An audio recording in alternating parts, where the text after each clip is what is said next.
Hickok 45 here. Oh, excuse me, I mean Agent Hickok. Yes. Woo!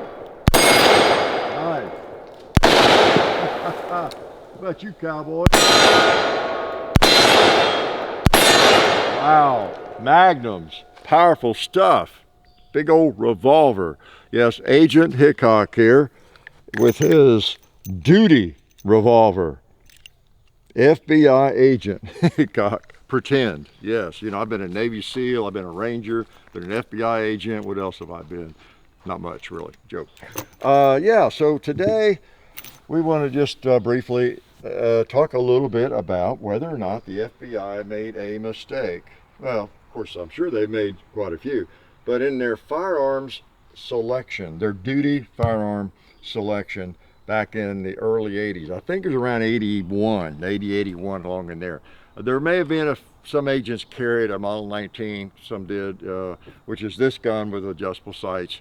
But then they rolled into this. This was their adopted firearm. It's like any agency or any kind of thing like that. There's some people carrying something different, right? But this was it. This was the FBI gun. You've seen us shoot it probably if you've been around. We even call it the FBI Model 13 sometimes. The 3-inch bull barrel. It's opened up here. You see how thick that barrel is. It's a 3-inch barrel, but it's very thick, and it just is very well balanced. And it's a no frills revolver, you know, no sights to hang up on, and it'll handle 357 Magnum like I was just shooting, or it'll also handle 38 Special. They carried a I know for a long time, I think one of the rounds was a 38 Special lead semi-wide cutter hollow point even. And some carried Magnums, but a lot of them just carried 38 Special. Now these are 38 Special, but they're round those. That they didn't really carry those, I don't think. Early on, maybe with some other firearms, J-frames and things, but not when we got into the 80s. They're carrying better ammo. So, point is, why would they carry a revolver? Maybe Buds knows. We appreciate the help from Buds. Really, just a fixture in the industry. Great company. And also Silencer Central, you know, they are just an impeccable outfit, and they do one thing and they do it very well, really. And then SDI, the Sonora Desert Institute, great school for distance learning. Get you some education there. Check them out, sdi.edu. Yeah, a lot of people on that target could probably weigh in on this. My point is in just talk a little bit about it for people especially who don't shoot revolvers very much, or maybe never fired a revolver, never had one.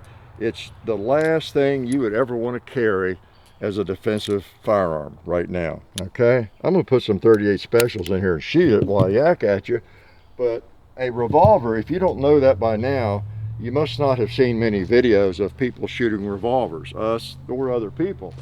So I should have brought a holster, but I didn't. I don't have it. But when you pull that thing out, I mean, it's just,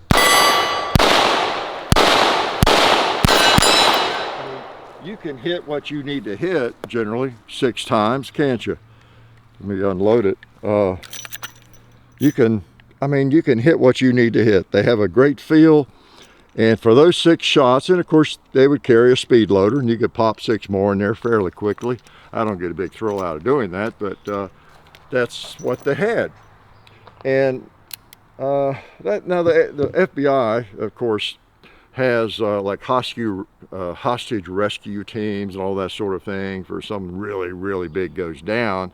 You know, SWAT people at their disposal, they can bring in all that sort of thing. But for your agent on the street, this was it.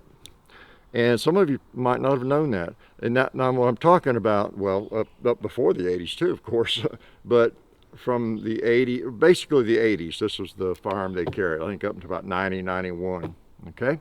Either this, some of them carried the stainless, mostly it was the blued version, and the Model 13 with a 3-inch barrel. This was it. So that's why it's kind of known as the FBI revolver, the Model 13 Smith. And you're not unarmed with this firearm. Even if you're an FBI agent, and I no experience with that, but if you're and I've heard from a lot of agents and people have written and all that kind of thing, but it doesn't make me an expert. But if you can handle a firearm, you know when to use it, when you need to defend yourself or whatever, you have 6 sure shots that you can pull that thing out and you can hit what you need to hit. Boom, boom, boom. Not many situations is that not going to get you out of, okay? It just isn't. And I guess the myth I want to dispel is, yeah, the fact that if you didn't know it, this was the FBI gun as recently as, you know, the 80s, is that you are still very, very well armed, because it's those first shots, you know, and then you need to be ducking for cover if you're going to be shooting more than 6 times, and you can reload and that kind of thing. Get your shotgun, bring in the SWAT teams and all that sort of thing. So they're very, very, very effective. A good revolver that feels good in the hand. Most of the agents did carry 38 special in it, as I understand. Good 38 special. Some carried Magnums. They had, I think, the Winchester Silver Tip was the official load, but they carried both. And they were, my point is, they were well armed. They were well armed, I think, because this is one of my very favorite revolvers. And when I carry a revolver on my belt, it is either this one or my Model 65, which is the same one in stainless. It really is. So, and I know a little bit about guns. At least I try to fool y'all into thinking I do, right? So yeah, the FBI revolver, I don't think they made a mistake. No, I think it was a great gun for the times. And probably some of the agents, I don't know how many, but let's say there were engagements after this in the 90s or 2000s, and maybe someone didn't fare so well, or they missed a lot or whatever, if that ever happened, maybe they'd have been better off with this old baby, because they're just so shootable. They really are. Have I thanked everybody? I didn't thank Alabama Holster, did I? They make great holsters, and I think, yeah, I actually have one, I think, for this gun. I should have brought it out. Really appreciate Alabama Holster. Pocket holsters, belt holsters, purse holsters, my favorite, and phone holsters, another of my favorite. It's right over there, but we appreciate them. And mostly, you know what I appreciate more than anything? It's you all coming around to get some learning from me. Life is good. Before you leave, I want to remind you to check out our friends Talon Gun Grips and Ballistol.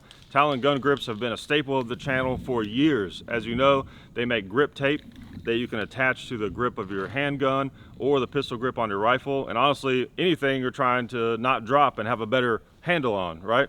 Also Ballistol, of course.